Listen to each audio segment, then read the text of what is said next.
Hey, it's Nathan and Amelia from New Horizons Lifestyle.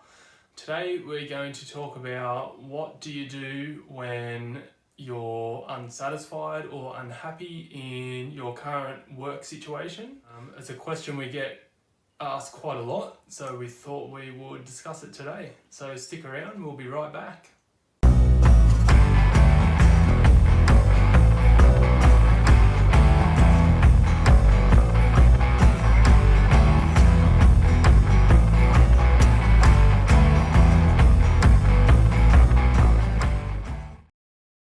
Okay, so we're going to talk about what do you do when you're unhappy or unsatisfied with your work career situation. Do you just give up and find something else, find a new career, new job, or do you try and make it work? Is there things that you can do a little bit differently to make that job and work situation a lot more enjoyable again? It might have been a passion that you had once when you started that job, but for some reason that passion has dwindled away. And it's important for us to realize that if there is a possibility of rekindling that passion, it's often better to try and figure that out rather than just, as they say, throw the what do they say? Baby out. Throw the baby out with the bathwater and move on. So, what would you say from your experiences when you've been in different, job roles in the corporate world, and even now, like with running a business? Has there been times where you felt unhappy and unsatisfied and felt like just moving on to something else? I mean, it's definitely every situation, even the I know I have. but even the very things that you have a deep passion for, I have, and other people I know have gone through those lows where you go, I don't want to do this anymore, I'm over it, I don't have the passion, the energy, whatever it is. So as a question where people would say, what do I do? I'm not happy at work, or what do I do? I'm feeling unfulfilled in this thing that I was once passionate about, should I move on? Well, there's no right or wrong answer, but there is definitely something you need to, a whole bunch of questions that you need to analyse. So the first thing is, why did you participate in that in the first place? Go back to the genesis of it and identify what was it about that job, that career, that hobby, that project that attracted you. And if that thing was actually a passion, is it still valid? Number one, are you still passionate about it? But number two, is that place of work, career, etc., giving you the expression for the passion? Sure. Because sometimes you can accept something thinking it's going to look like this, and it's actually not. Completely different. Completely to what different. You thought. So for me, when I went into real estate, I had a list of reasons why I wanted to do that. I felt like I could help people realize their dreams for a greater lifestyle and have wonderful family times or whatever it is, and help them find a home, a location that brought their whole dream, their future, their everything together. And that's still valid, but in practically that didn't come out a lot. The expression of that wasn't really there in the day-to-day. Now, whether or not I got too bogged down in finding, getting leads and all, I don't know, but in the end, all of my reasons were still there when I decided it was time to move on. But what I found was I wasn't able, it didn't give me the expression of that. So for me, I had something better to go to.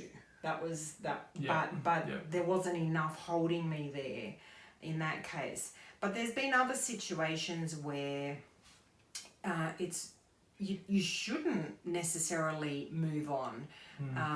For example, I'm a very driven personality. I love to be on the cutting edge of whatever.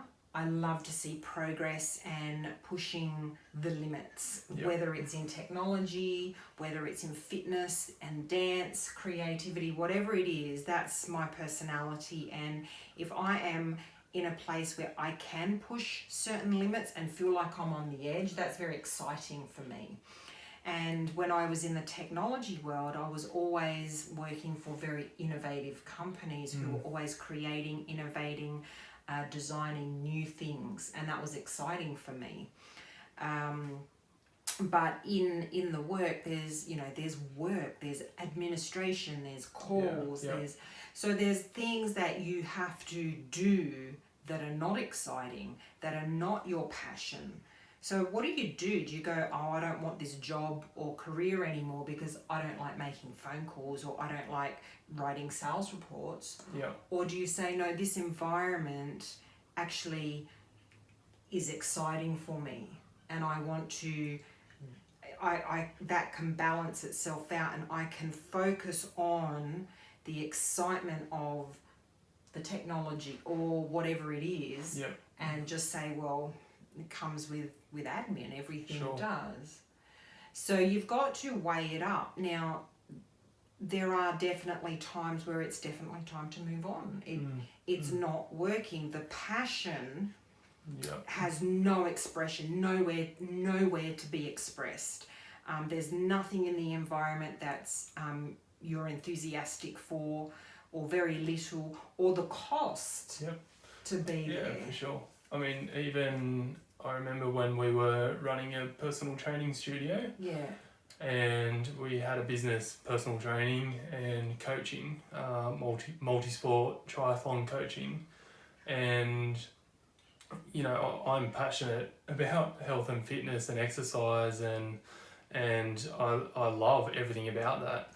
And I found that even though I was enjoying doing the personal training, I really didn't like the hours that I had to do with it, because you're doing early mornings and like late evenings, and during the day, even though you kind of have a bit of time, you're still doing stuff around the business anyway, so you're working really long hours.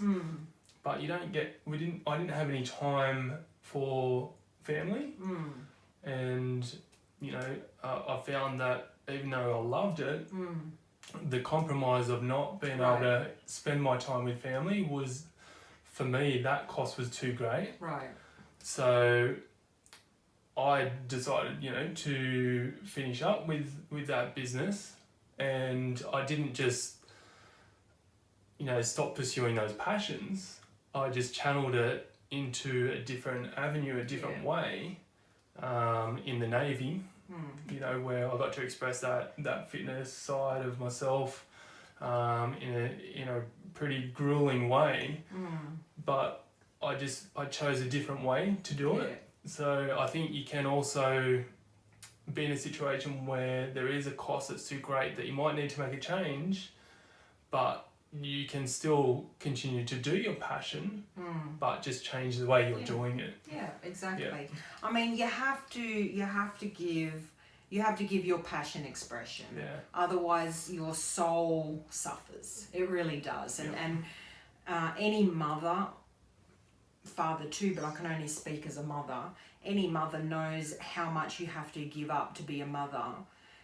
You pretty much give up everything of yourself, and you have no time, and quite a lot of the times, those early years of raising a family, you give up everything, and you have no room, no time, no energy to pursue your passions. So there's periods of times where sometimes you just have to put something aside for a period, and it's quite soul, I wouldn't say destroying, that's too rough, but it bit demoralising. Demoralising, I guess, and it makes you feel bad. So once you get through this period where you have to set something aside, you do need to go back and pursue that, because it gives you life. Your whole life, you know, your life force comes from giving your passions an expression. Yeah, for sure. So you've got to find where that expression makes sense. Yeah. So if the cost is too high, then that's the wrong vehicle for your expression. Yeah, for that passion. For that passion. But you could be even in a place where, out of whatever circumstance you ended up in a job career where it wasn't necessarily your passion, but that's where you ended up and you don't like it. So I think in that situation, it's quite vital to find a different maybe career job, or just something completely different to what you're doing, because if you continue doing something that, one, you're not passionate about and you hate being there, in the end it's such an empty feeling. But it is depressing. It gets depressing after a certain time, doing this existence where you're not enjoying, like you said, you're not living out of your passion. So I think in that circumstance, I would say move on to try and find something that you are passionate about, that you can work within. I mean, sometimes it's hard. How do you make money out of your passion? Sometimes there's no obvious approach to that. So some people choose to have a job or a career or something where the income is coming in, and they pursue their passions on the side, you know, as a hobby. Or you could still be doing what you're passionate about, but working for someone else. Right. Do you know what I mean? I'm just saying there's so many ways of doing it. I mean, for us, we chose to integrate our passion into everything we do. So we chose to create a business from our passions and allow our passions to fuel every part of our life. That was our choice though, because we found a vehicle that allowed us to do that. But that's not necessarily the answer for everyone. And because we were unhappy with the way we were doing life before. Right. Yeah. Correct. So there's no right or wrong answer. You've got to dig a little deeper and just identify why were you attracted to that thing in the first place, and is that still valid? Are the things that are letting you down, depressing you, upsetting you, whatever, are they too big? Do they create a cost that's too big to pursue that passion? Or is it just a matter of actually refocusing and saying, look, the vehicle that I have right now, whether it's my job, my career, my business, whatever it is actually very good for me, and I just need to refocus and reignite those embers and not get pulled down. Basically get some context about it. Sure. You know, if there's a situation with someone in that environment that you've got some conflict with someone, either address it or kind of put it aside and say, that's not going to pull me down from my passions. Or the cost is too high, it's time to find another vehicle. And you may need to, sometimes it is hard to just make a change straight away. So, you know, I mean, it is. So you need to just try and figure out an action plan. Right. To work out what you need to do to get on that next journey. Which is, we did a 3-part series on transition. So if it is time to move on, it's, you know, I would highly recommend watching that, because it breaks down how to do transition well and the 3 major phases of it. There was a question that was asked a lot actually, so we thought we'd address that one. Yeah, that's good. So I think we can wrap it up there. But if you have any questions or would like to just, you know, reach out to us and discuss any sort of topic around business, life, your passions, we'd love to hear from you. We'd love to help you in any way we can. We're not perfect, but I think we can all help each other in some way or another, and we all have some sort of knowledge or ability in some area that we can help other people with. So we're still learning from everyone else, from our mentors and people around us as well. We're continually learning, and I think that's the great thing about being in community of people that are going through similar journeys and are struggling with all these things. You can learn from each other. So we'd love to hear from you, but we will see you again next time. For sure. Okay. Have a great weekend. Bye.